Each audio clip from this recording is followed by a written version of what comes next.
How to add effect to your video call on Messenger. Hello everyone, this is Sabrina here to help you today. So without any further ado, let's get right into the video. Launch your Messenger application.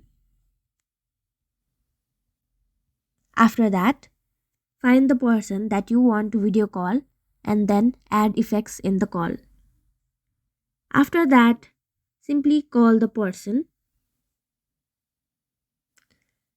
and after calling you will see an option of shining star like icon. Simply tap on it, and then from there you will get several options of adding effects. So that's how you do it. Let me show you a demo.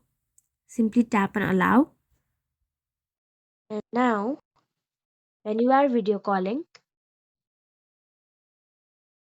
what you will have to do is add this, and then your effects will be added. So that's it. Thank you for watching this video. Make sure to like, share and subscribe to our YouTube channel. If you got any questions, comment them down and I'll catch you in the next one.